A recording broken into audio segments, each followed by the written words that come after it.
Hey everybody, welcome back to another EDH video. Today's video we are talking about the Duskmourn Precon commander decks.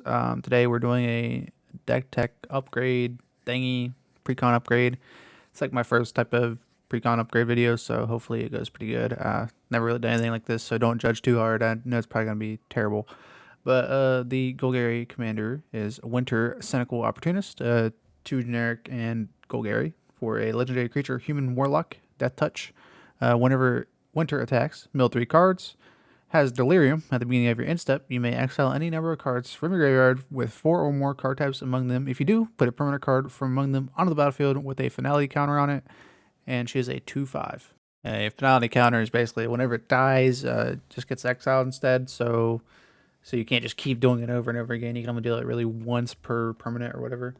But yeah, let's get right into it. All right, first up we got the outs, which is the cards that we are going to be taking out. Some of these I might not be too right on, but first up we got Demolisher Spawn. It's 7 mana for 5 generic and 2 green. Enchantment creature, horror, triple haste, delirium. Basically, whenever there's 4 or more card types, whenever it attacks, it gets each attacking creature +4/+4. It's a 7/7. Pretty much I'm taking it out because it's a 7 mana to just give our creatures +4/+4 whenever it attacks. I mean, I don't know. I mean, it might be good. It might actually be a win con, but I'm just gonna take it out for just because it's too much and it doesn't really mill anything. So that's what we're trying to do.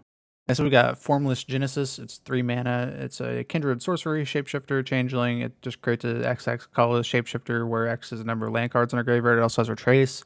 I just don't think it's that good, honestly. I'm just taking it out because it's not going to do much. Next, we got Gnarlwood Dryad. It's a 1 mana creature with Death Touch. It gets +2/+2 for if there are 4 or more card types among in graveyards, but it's a 1/1 for 1. It's not really that interesting. For that reason, I'm just going to take it out. There's better stuff I can put in. Next up, we got Violet Mutilator. 7 mana. Enters, you have to sacrifice a creature or enchantment. Whenever it enters, each opponent sacrifices a non-token enchantment and then sacrifices non-token creatures. 6/5. Again, it's not really that good for 7 mana. It's pretty much just doing nothing. Deathcap Cultivator, 2 mana. It just adds a green or a black, and it also has Death Touch if there's 4 more cards in the graveyard. It doesn't do much. There's definitely a better card than this that I'll show you later on whenever we go into the ends that I'm going to be pretty much replacing this card with. Next, we got Obsessive Skinner. It's 1 and a green. Enters the battlefield, put +1/+1 counter on something. And then if you have Delirium at the beginning of your upkeep, or each opponent upkeep, you get another +1/+1 counter. Again, this isn't a +1/+1 counter deck. It shouldn't be in the deck, honestly.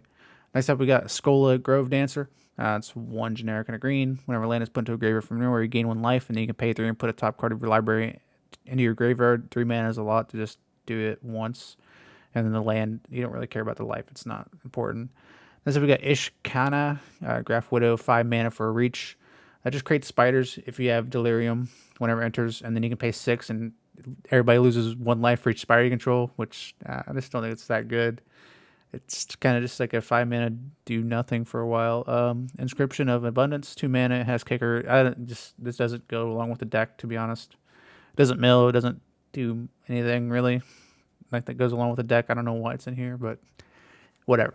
Next, we got Suspicious Bookcase, 2 mana. It's an artifact creature wall. I get why it's in here because it's an artifact creature and it counts towards card types, but it's just, I don't know. It does, I mean, I don't know. It kind of makes our commander unblockable, but still, it's kind of like, I don't know. Next up, we got the ends. So we're going to be putting in, what are we going to be putting in?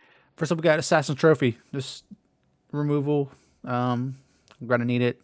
We took out a removal, put in a removal, Assassin's Trophy, 2 mana, way better than 7. And you can just get whatever you want, and you don't have to sacrifice. But they get a land, but it's completely fine. Next, we got Buried Alive, 3 mana, search for 3 creatures. Put them in your graveyard. You just get any 3 creatures you want, and if you have Delirium, you can get it back that turn or whenever. Yeah, Buried Alive, I feel like it's pretty simple. I had why it's in here. Next up, we got Conduit Worlds. We can play our lands from our graveyard, and then we can choose a target non-land permanent in your graveyard. If it hasn't been cast this turn, you may cast that card. If you don't, whatever. Activate on me as a sorcery. It's 4 mana, but I think it's really good in this deck because you can just play your lands from your graveyard and all that stuff, and also do that. Next, we got Deathrite Shaman, which is one of the replacements for that Mana Dork. Pretty much goes in all the Golgari decks, I think, and I think it's pretty good in here. You can exile stuff from everybody's graveyard. Sure, you don't want to do it from your graveyard, but it's still that card, Next So we got Gravebreaker Lamai, which is basically a tutor for any card.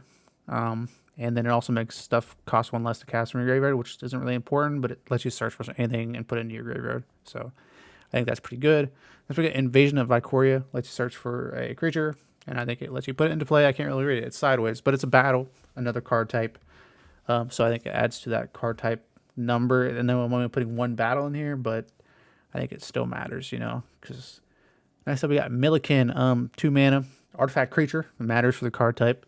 You can tap it and mill a card, which is important because you want to be milling, and also add a mana. So it's mana dork, but also it's 2 mana for a 0/1. Who cares? It checks all the boxes. Next we got Ripples of Undeath, 2 mana, mills 3 cards every pre-combat main phase. That's on your turn. But you can also pay 1 and 3 life and put a card from those into your hand. I think it's pretty good. It's a 2 mana, mill 3 cards every turn. Next up we got 6, which will do the same thing that your commander does. But you can return a land from your hand, and then it also gives your non-land permanent cards in your graveyard retrace if it's your turn. I think that's pretty good because you can just retrace stuff. This is the card I'm talking about, Skull Prophet, that was replacing that mana dork. It's still the same mana, does the same thing, but you can also tap it and put 2 cards from your library into your graveyard. I think it's just a lot better because it doesn't. Who cares about Death Touch? Might as well just run 2 mana. You can tap it for mana or you know, mill some stuff. So why not? If you guys enjoyed this video, it's a little short one for you guys. A couple minutes here, 7 minutes, ins and outs. I didn't really get into the stats or anything like that. I mean, if you want to do that, just go watch Command Zone's video. I'm sure they'll have one of the Precon upgrades, and just a quick like 10 in, 10 out. I don't really know the prices. I know it's probably like under $50 or something. I know those cards really aren't all that expensive. Let me know if you guys disagree with any of these. Probably it's my first video doing this like type thing, so. Let me take some pointers from you guys because I really don't know how to do a type of video like this. But yeah, I'll see you guys in the next video. Peace.